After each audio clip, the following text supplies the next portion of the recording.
कहूँगी एक तो अपना जिस्म बचाया जाए, इज़्ज़त बचाई जाए, और दूसरा अपने आप को इतना नीचे ना गिरने दें कि अगला बंदा भी उठ के आपको बात कर दे कि ये वो लड़की है कि जिसे जिस्म के बिना उनको कोई काम नहीं है। बहुत कम मैंने देखे हैं कि जो मतलब इस चीज़ की हसरत ना रखते हो। वो कहते नहीं कि वटे तू गोल किवें होया है, वो कहंदा ठुड्डे खा खा के।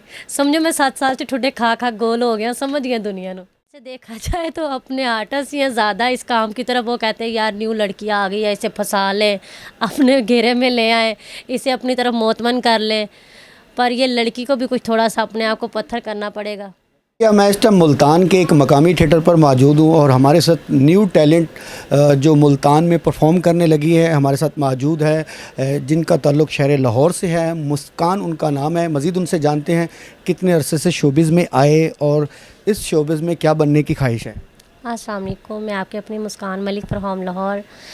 जी, शोबिज़ में तो बनने क्या आना है, आपको पता ही कि लाइफ बहुत कुछ सिखा देती है। वैसे दिल तो नहीं था इस शोबिज़ में आके, पर मुझे कोई ले आया है। तो क्या बनने का क्या ज़हन में चल रहा था कि आप इस शोबिज़ में आए हैं तो क्या बनेंगी?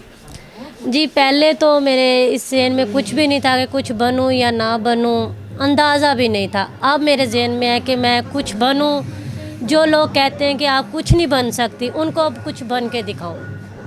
क्या समझते हैं जब न्यू लोग यहाँ पर आते हैं तो ज़्यादा किस तरह के लोग इस थिएटर इंडस्ट्री में उनको फेस करना पड़ता है और उनकी बात माननी पड़ती है और उनसे क्या हासिल होता है और क्या हासिल करना पड़ता है? ज़्यादातर मेरी फ़ील्ड में, मेरे अंदाज़े में, मेरे पास तो इस तरह के लोग आ गए हैं जो लाले ज़्यादा मुझे पुकारते हैं, लाले के लफ्ज़ से कहते हैं, इज़्ज़त दे के बुलाते हैं। पर मैंने काफ़ी इस फील्ड में देखा है कि जो आते हैं उनका पहले मुकायदा जो भी है वो जिस्म वाला है।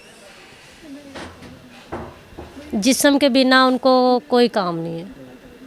बहुत कम मैंने देखे हैं कि जो मतलब इस चीज़ की हसरत ना रखते हो। तो कितनी मुश्किलात है, आखिर ये लड़की को भी पता होता है कि इस तरह के मामलात उसको फेस करने हैं, तो किस तरह फीलिंग है और इसको किस तरीके से अपनी ज़िंदगी को इन सारी परेशानियों में से गुजारना है?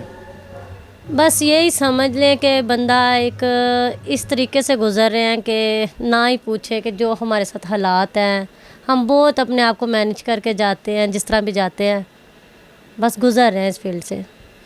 अक्सर बड़े ख्वाब, बड़ी दुनिया, ये कर देंगे, वो कर देंगे, कितने लोगों का ये सुनने को मिला और क्या सुनने वाली हो और क्या सुन रही हो?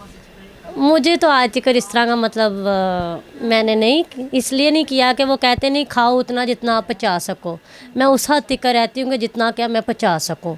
मुझे आज तक कोई ऐसी मतलब नहीं धमकियाँ, ये वो ऑफरें ऐसी मुझे कोई नहीं आई। धमकी की बात नहीं कर रहा मैं, कहता हूँ इस फील्ड में जो लोग मिलते हैं, जी। जब नया कोई आता है तो उसको बहुत से लोग ये ख्वाब दिखाते हैं कि आपको ये बना देंगे, आपको ये कर देंगे, आपके साथ ये दुनिया आपको इस तरीके से दे देंगे। तो इस तरह के किस तरह लोग आपको मिल रहे हैं या कोई मिल चुके हैं या इस तरह की बातें सुनने को मिलती है? मिल चुके हैं, काफ़ी ज़्यादा मिल चुके हैं जी। कहते हैं जी आपको ताज महल डलवा देंगे, हमको ये करा देंगे, सुपरस्टारें बना देंगे। काफ़ी तो प्रोड्यूसर भी ये लफ्ज़ कहते हैं कि आपको हम सुपरस्टार बना देंगे, आप ये वो जो भी आपको पता है। पर काफ़ी ज़्यादा है, मेरी फील्ड में ऐसे आ चुके हुए हैं। जब कोई नई लड़की आती है तो हमारे अपने आर्टिस्ट ही जो है ना, वो किसी रियायत के मुस्तहिक नहीं होते। वो सबसे पहले उनकी यही होती है कि हमारी ही कार्रवाई डल जाए। क्या समझती हैं, शायकीन ज़्यादा हैं या अपने आर्टिस्ट ही घेरा डाली खड़े? वैसे देखा जाए तो अपने आर्टिस्ट ही हैं ज़्यादा इस काम की तरफ। वो कहते हैं यार न्यू लड़की आ गई है, इसे फंसा लें, अपने घेरे में ले आए, इसे अपनी तरफ मोहतमन कर लें, पर ये लड़की को भी कुछ थोड़ा सा अपने आप को पत्थर करना पड़ेगा। जैसे आप सीनियर लड़कियां, यानी कि मिसाल के तौर पे 5 से 6 लोग काम कर रहे होते हैं, तो कितनी ऐसी आर्टिस्टों के साथ आप काम कर रही हैं जो आपको हौसला देती हैं और इन जैसे लोगों के से निजात दिलाने के रास्ते बताती हैं? अच्छा, काफ़ी ज़्यादा मैंने काफ़ी ड्रामे किए हैं। मुझे ज़्यादातर जो सी मतलब मेरे से ऊपर सीनियर ड्रामे वगैरह कर रही हैं, वो मुझे ज़्यादातर हौसले देती हैं कि मुस्कान आप टेंशन ना लो, आपका अच्छा होगा। मतलब बुरा भी अगर मेरे साथ मतलब किसी भी ड्रामे में जो सी मेरी सीनियर है मुझे नहीं मिली। लेकिन आपकी आवाज़ से मुझे एक फीलिंग महसूस होती है, क्योंकि मैं एज ए शोबिज़ रिपोर्टर हूँ और एक अरसा दराज से लोगों को प्रमोट करता आ रहा हूँ। तो आप क्या ऐसा दर्द है जो अपने अंदर छुपाई बैठे और चेहरे पे मुस्कुराहट है? बस दर्द ना ही पूछें, इतना बड़ा दर्द है कि जो इतना करीब था कि बता नहीं सकती। बस उसे मैंने खो दिया। क्या ख्वाब चकनाचूर हो गए या अभी कोई उम्मीद की किरण बाकी है? अगर उम्मीद की किरण बाकी होगी भी तो मेरी तरफ से नहीं है, भला क्यों, कुछ ऐसी चीज़ें होती हैं जिनको देख के सीख जाना चाहिए। मैं सीख गई हुई हूँ। और ख्वाब तो वही होते हैं जो किसी के साथ देखें तो पूरे ना हो। ये हकीकत है, ख्वाब चकनाचूर हो जाते हैं, पर अब ख्वाब देखने ही छोड़ दिए। तो क्या समझती हैं इस काम में आने के लिए, अपने आप को मजबूत करने के लिए किन चीज़ों का ख्याल रखा जाए जिससे इंसान मजबूत और एक फ़नकार बन जाता है? अगर मेरे देखने से आया तो मैं तो यही कहूँगी, एक तो अपना जिस्म बचाया जाए, इज़्ज़त बचाई जाए, और दूसरा अपने आप को इतना नीचे ना गिरने दें कि अगला बंदा भी उठ के आपको बात कर दे कि ये वो लड़की है कि जिसे। बातों में अल्फाजों से ही आप हमारे सामीन जानना चाहते हैं कि न्यू लोग जब आते हैं उनको किन परेशानी और किन हडल की जो है सिचुएशन में वो अपनी फील्ड गुजारती है? बहुत ज़्यादा, मतलब काफ़ी लड़के तो मैंने देखे न्यू आती हैं ना, वो मतलब जब कोई बंदा उसे ख्वाब दिखाता है कि ये वो, उनके चंजे में वो आ जाती हैं।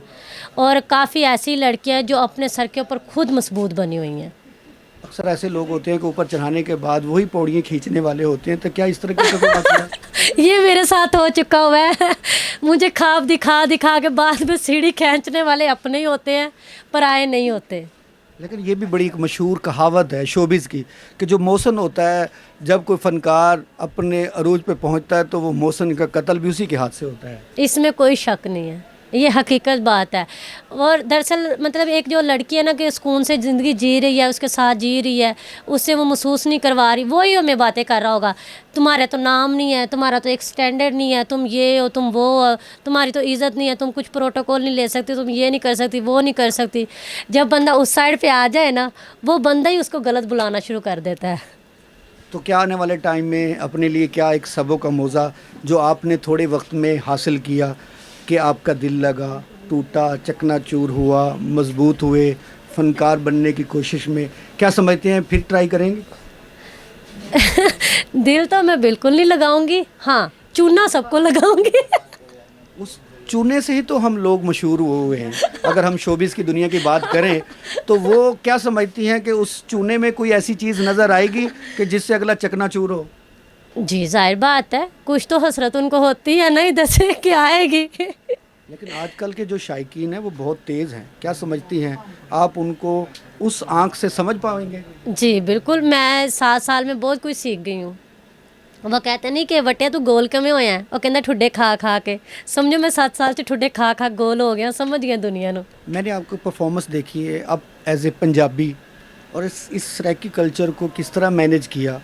क्या समझती हैं सराइकी होने के लिए बड़ा वक्त देना पड़ता है? कोई ऐसा लम्हा आपका सराइकी के साथ गुज़रा या सराइकियों के साथ गुज़रा? क्या है कि आप पंजाबी हो के सराइकी, मुझे लगता ही नहीं है कि आप पंजाबी हैं। नहीं, मेरे मतलब मैं 7 साल तो एक साहब का एक सराइकी के बीच में रही हूँ, पूरे 7 साल। तो उधर तो फिर बंदे को आ ही जाता है ना कुछ ना। 7 साल एक ज़िंदगी का सफ़र है, मैंने 7 साल गुजारे हैं सराइकियों के अंदर, तो थोड़ा बहुत तो मैनेज हो ही गया है। आपके अंग से ऐसे लग रहा है कि आप सराइकी हैं, पंजाबी लगते नहीं, जबकि आपने अपना तारुफ लाहौर का करवाया। नहीं जी, हम प्योर पंजाबी हैं। बस मैं बता तो रही हूँ, मैंने दरिया बकर खान में, आपको पता है ज़्यादातर सराइकी बैठे हुए हैं, उधर मैंने ज़्यादातर काम किया है, तो फिर ज़्यादातर मेरा वास्ता ही सराइकियों के साथ डला है। तो इसीलिए सराइकी वाली साइड पे ज़्यादा मैं। अपने कोई मैसेज ऐसा जो नए लोग आते हैं, क्या एहतियात करें, क्या अपने लिए वो रास्ता बनाएं जिससे वो मजबूत हो सकें, ताकि फिर कोई मुस्कान इसी तरह चकनाचूर ना हो, किसी सराइकी कल्चर को प्रमोट करने के बाद उसी से अफसरदा ना हो? दरअसल मैं तो यही बात कहूँगी कि जो भी इस फील्ड में अगर लड़की आना चाहती है वो तो ना ही आए, ये शोबा अच्छा नहीं है। अब हम आ गए हैं, हम, तुम्हारी तो मजबूरी होगी, हम फंस चुके हुए हैं, हम निकल नहीं सकते। अगर आ रहे हैं तो अपने जिस्म का और अपनी ज़िंदगी का वो खुद ही ख्याल रख सकते हैं। तो मुस्कान आगे क्या फील करना चाहती है या कोई ऐसा टाइम आएगा, इसको खैर बात कह दीजिए? मेरे दिल में तो यही है, इंशाल्लाह ताला अल्लाह के हुक्म से मैं थोड़े दिनों में फील्ड को बाय बाय कह दूँगी। अगर फील्ड में रही तो क्या आइडियल है, क्या बनना चाहोगी, कौन सा मकाम है जिसके लिए आप, अगर रहना पड़ गया कोई मजबूरी से, तो वहाँ तक पहुँचोगे? मेरा एक होते ना किसी के बड़े बड़े ख्वाब होते हैं, मैं वहाँ जाऊँ मैं वहाँ जाऊँ, मेरा इतना बड़ा ख्वाब कोई नहीं है। मैं पहले भी आई थी एक छोटे के ख्वाब के साथ आई थी, अब भी वही छोटा सा ख्वाब है। अगर पूरा हो गया तो ठीक है, अगर ना हुआ तो कोई बात नहीं। आखिरी मैसेज कोई हमारे देखने वालों के लिए, क्या मतलब आखिरी? कोई आखिरी मैसेज जो आप ये चाहें कि ये हर देखने वाले इंटरव्यू इससे कुछ चीज़ उसको हासिल हो कि लड़की अगर आई है किस हालात में आई और किस हालात में वापस इस फील्ड को खैर बात कह देती है। मैं तो यही कहूँगी कि लड़की आती तो बहुत खुशी से है, जब आती है जी मैं खुशी खुशी में जा रही हूँ, ये है वो है, बाद में जब उसे ठोकरें लगती है ना तब वो कहती है कि मैं इस फील्ड से दूर हो जाऊँ। जी बिल्कुल, हमारे साथ मुल्तान में परफॉर्म कर रही थी शहर लाहौर की जो है वो अदाकारा, अभी उसने बखर और दीगर साउथ पंजाब में काम किया है और उसका फौरी किसी के साथ दिल लग गया, उसके बाद दिल टूट गया और चकनाचूर हो गया। वो ख्वाब थे वो अधूरे रहे, लेकिन अभी अपना काम जारी रखा हुआ है। मैंने जब उससे पूछा कि आने वाले वक्त में क्या बनना चाहोगी, तो उसी ने यही अल्फाजों से अपना आखिरी बयान दिया कि कोई न्यू लोग इसमें ना आएँ तो अपने आप को बचाएं और फिर इस काम में जारी रहें। जी।